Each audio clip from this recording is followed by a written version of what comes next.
បាទសួស្តីបងប្អូនទាំងអស់គ្នាថ្ងៃនេះគឺជាថ្ងៃទី18ខែ10ឆ្នាំ2025យើងមកសរុបព័ត៌មានសម្រាប់ការកើនឡើងយ៉ាងខ្លាំងរបស់មាសក្នុងប្រវត្តិសាស្ត្រដែលបានកើតឡើងបាទ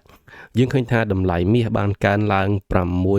6.73% ពោលគឺ$369បើយើងក៏ជាដំណឹង$444នៅក្នុងរយៈពេលត្រឹមតែ5ថ្ងៃតែប៉ុណ្ណោះចាប់ពីថ្ងៃច័ន្ទទី13ដល់ថ្ងៃទី17បាទយប់ទី17ខែ10នេះអញ្ចឹងបន្ទាប់មកមាសបានស្រកចុះមកវិញខ្លះនៅយប់ថ្ងៃសុក្រមកត្រឹមតម្លៃ$4,266នៅក្នុង1អោនបើយើងគិតជាតម្លឹងគឺ$5,115នៅក្នុង1តម្លឹងគីឡូគឺ$136,383បាទតែហាងផ្សេងគេលក់លើសនឹងច្រើនបងប្អូនបើយើងមើលទៅគេបូកតម្លៃលើនឹងច្រើនដែរបាទនៅទោះបីជាមានការបូកតម្លៃលើឬក៏លក់លើហាងឆេង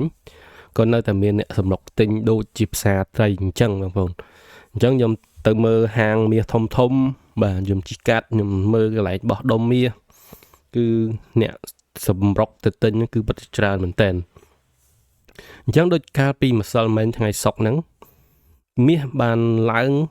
ខ្លាំងបំផុតនៅក្នុងប្រវត្តិសាស្ត្របាទ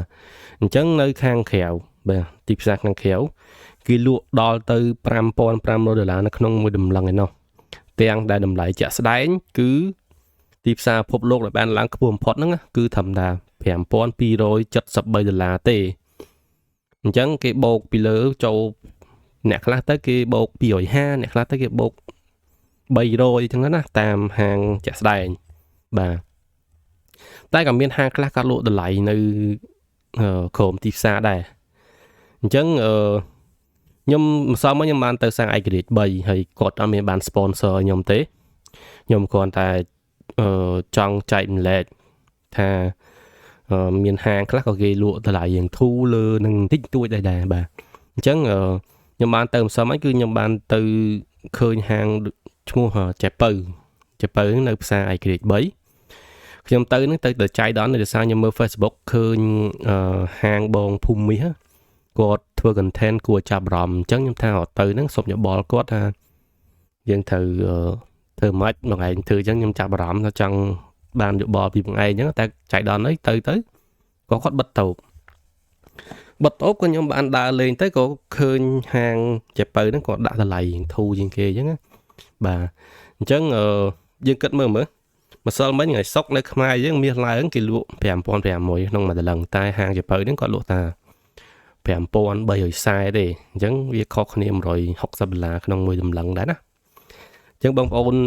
បើសិនជាដឹងហាងណាលក់ក្រុមទីផ្សារទៀតអាចប្រាប់ខ្ញុំបានខ្ញុំនឹងអាសាតាមដានពួកអីតម្លៃរបស់ខ្ញុំដែលខ្ញុំដាក់នៅក្នុង page ថ្ងៃនេះគឺជាតម្លៃអន្តរជាតិដែលយើងចែកមកអត់មានបោកអត់មានដកអីតម្លៃលើក្រុមអីទេបាទអញ្ចឹងតោះយើងមកនិយាយយើងវិញ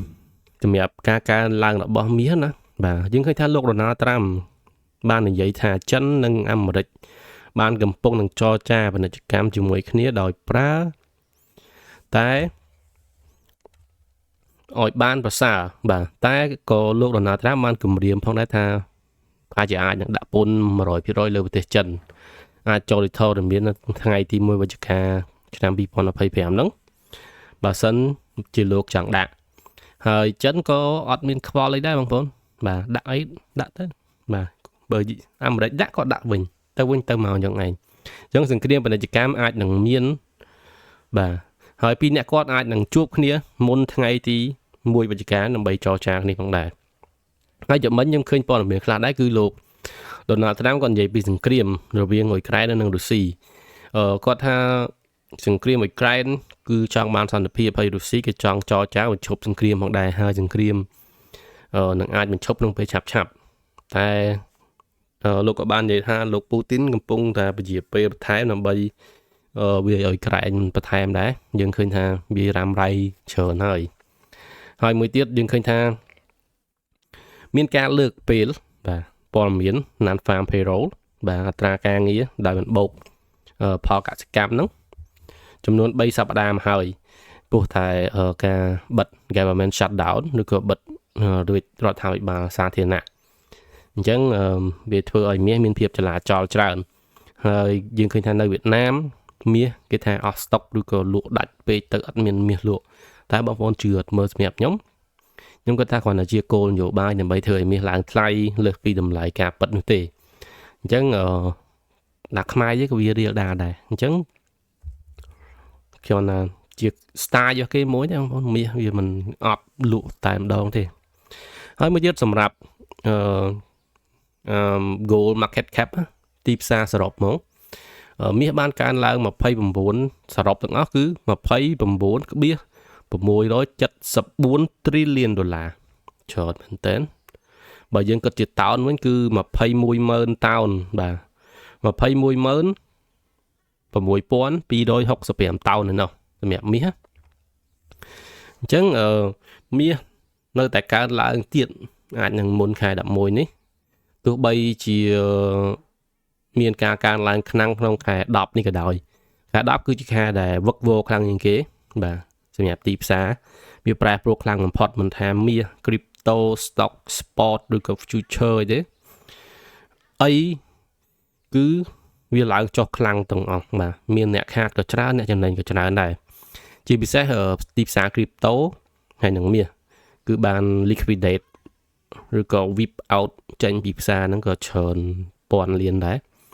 អ្នកខ្លះក៏ចំណេញលានដែរអ្នកខ្លះក៏ខាតដែរបាទក៏វាមិនណយដែរបងប្អូនបាទ